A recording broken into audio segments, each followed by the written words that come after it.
Hey everybody, Ryan here at eTrailer. Today on our 2009 Chevrolet Silverado, we're going to be taking a look at and showing you how to install the Curt Trailer Hitch Receiver. So right away, the first thing I notice about this hitch is the way it looks. In my opinion, it's going to look almost factory, like it belongs on the back of the truck. Compared to some of the other ones, it sets a little bit differently too. So what I mean by that is it does sit nice and tight against the bottom of our bumper. So that's going to help a little bit too with ground clearance. And the end of it's going to stick out a little bit further.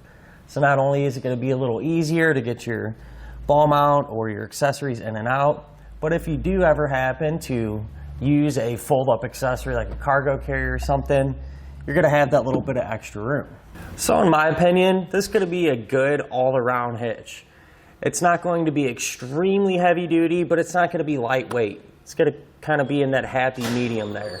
And all the people that I know, at least most of them, many of my friends use their Silverados as work trucks and just to kind of do some recreational things, maybe run their boat down to the river. That's exactly what this hitch is going to be good for. If you do need something that is a little bit more heavy duty, we have many other options to choose from here at eTrailer. But with that being said, the hitch is a Class 3. So we're going to have that 2" by 2" receiver tube opening and this reinforced collar, which not only looks good, but also gives us some extra strength. We're going to have the standard 5/8 size pinhole. Now, pin and clip does not come included, but if you need one, you can find it here at eTrailer. The safety chain openings are going to be a plate style, and compared to some of the other hitches I've seen, I do like these a little bit better. They're a little smaller in size, but they do sit back, so we shouldn't have to worry about them hitting our pin and clip as much. But they are going to be big enough to still be able to use just about any size hook that we might have. Now, as far as the hitch's weight capacities go, it's going to have a 600-pound maximum gross tongue weight rating. So that's going to be the amount of weight pushing down on the hitch. That's a pretty high number, so you should be able to use pretty much any accessory that you would want to. As far as the maximum gross trailer weight rating goes, it's going to be 6,000 pounds. And that's going to be the amount of weight that's pulling on the hitch. So that's the weight of your trailer plus anything that you might have on it. Now this can be used with a weight distribution system, which is a separate component. But if you are using that, the weight capacities do increase. Maximum gross tongue weight rating goes up to 1,000 pounds. And the maximum gross trailer weight rating increases to 10,000 pounds. Now, I do always like to point out it's never a bad idea to check with your truck's owner's manual to make sure your Silverado can pull that much weight safely. Now I'm going to give you a couple of measurements, and you're going to use these to help figure out which hitch-mounted accessories to get. From the ground to the top inside edge of the receiver tube opening, it's going to be about 20 inches, and you're going to use that to help figure out whether you need to get a ball mount with either a drop or a rise. From the center of the hitch hole to the edge of a rear bumper, it's going to be about 3 inches.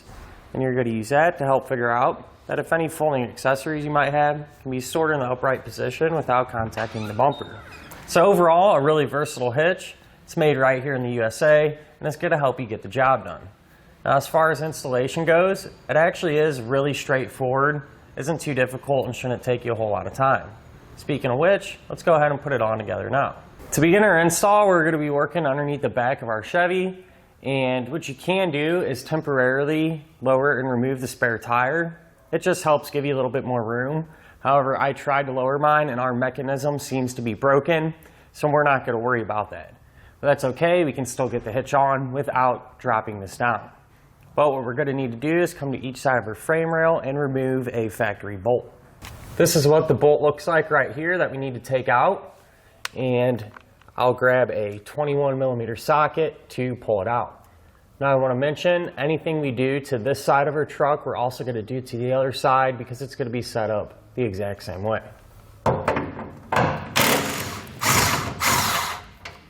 Before we put our hitch up, what I would like to do is point out our attachment points and our hardware that we're going to be using to secure the hitch. This will be an attachment point here. It's just a hole in the frame. And what we're going to do is take one of the carriage bolts and one of our spacer blocks. Carriage bolt goes through the spacer block. Then we can just set that like that.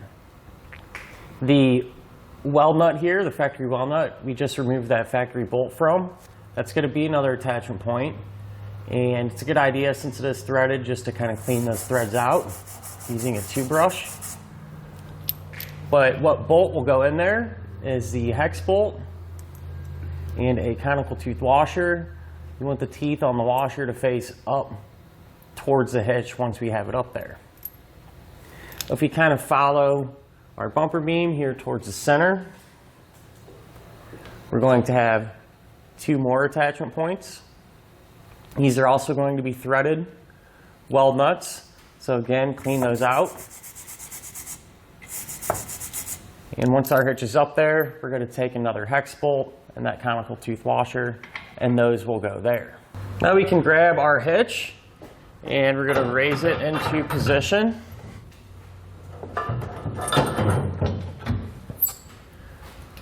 You can hold it there, and then we're going to take our hex bolts and get one started on each side, hand tight. That way the hitch will support itself while we work on the rest of the hardware.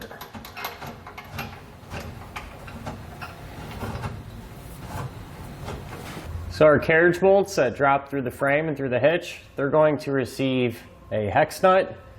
Now just kind of a pointer too, if you try to thread that nut on and that bolt wants to kind of push up, what you can do is just take your hand, put a little bit of side pressure on it, and that'll keep it still and make it a lot easier to get those flange nuts started.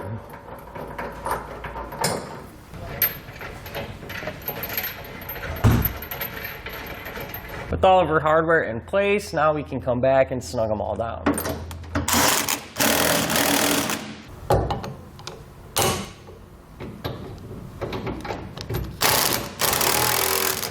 Then we can come back with a torque wrench and tighten everything down to the amount specified in our instructions.